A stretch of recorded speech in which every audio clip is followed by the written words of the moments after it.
देखिए आज हम लोग सीक्वेंस एंड सीरीज का बेसिक इंट्रोडक्शन करेंगे। सबसे पहले जो सीक्वेंस एंड सीरीज जो चैप्टर है वो अलजेब्रा का चैप्टर है। तो जो चैप्टर का जो हेडिंग है सीक्वेंस, उसके बारे में हम लोग समझते हैं और उसके बाद हम सीरीज के बारे में समझेंगे और हम बताएंगे कि इसका लाइफ में हम लोग क्या यूज कर सकते हैं, वो हम लोग समझेंगे। तो सीक्वेंस मान लेते हैं बहुत सा नंबर का कलेक्शन है, बहुत सा नंबर आपको दिया हुआ है जो कि एक खास रूल पर रहना चाहिए, खास ऑर्डर पर बेस्ड रहना चाहिए। मतलब जैसा तैसा नंबर नहीं रहना चाहिए। जैसे सपोज करते हैं 1 लेते हैं, 1/2 लेते हैं, 1/3, 1/4 लेते हैं, तो इसमें पता है कि पीछे वाला जो नंबर है वो ऊपर में 1 1 सब कांस्टेंट है और नीचे में एक एक का बढ़ जा रहा है, एक एक जो है नंबर बढ़ जा रहा है। तो कुछ भी रूल है, मतलब आगे वाला वैल्यू निकालने के लिए कुछ आपका एक नियम अवेलेबल होना चाहिए। तो हम रूल पर बेस्ड जो नंबर का जो कलेक्शन होता है उसको हम सीक्वेंस बोलते हैं। फिर सीरीज क्या होता है, जैसे सीक्वेंस का हम टर्म को जोड़ देंगे तो उससे जो नंबर आएगा, जो एक्सप्रेशन आएगा, जो वैल्यू आएगा, उसे हम लोग वैल्यू को सीरीज बोलते हैं।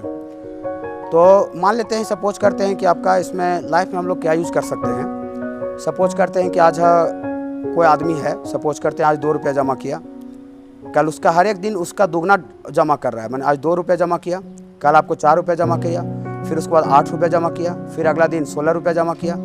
तो अगर ऐसा पूछा जाए आपको कि मान लेते हैं कि उसके पास 50 दिन जब होगा तो 50 दिन में कितना पैसा उसके पास टोटल कलेक्ट हो जाएगा, जमा हो जाएगा।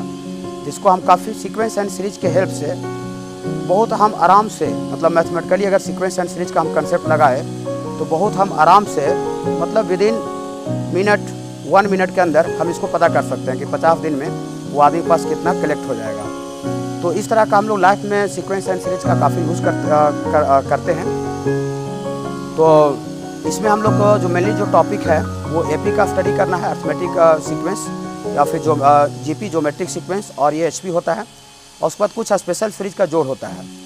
तो एपी में क्या होता है, एपी भी सीक्वेंस होता है, उसमें भी जो नंबर का कलेक्शन होता है वो भी आपका रूल पर ही बेस्ड होता है। लेकिन उसमें क्या होता है, वैसा रूल जिसमें कोई भी टर्म और जस्ट उसके पीछे वाला का हम लोग डिफरेंस घटाते हैं, डिफरेंस, तो हर एक जगह पर कांस्टेंट आता है। जो कॉमन जो कांस्टेंट जो डिफरेंस आता है उसको हम लोग कॉमन डिफरेंस बोलते हैं।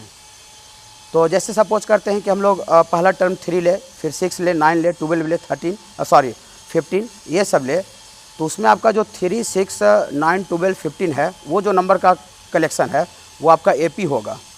कैसे होगा, क्योंकि हम लोग second term minus first term करेंगे, 6 - 3 तो 3 आएगा, 9 में से भी 6 को घटाएंगे तो 3 आएगा, सब जगह कॉमन डिफरेंस कांस्टेंट आ रहा है, तो एपी है।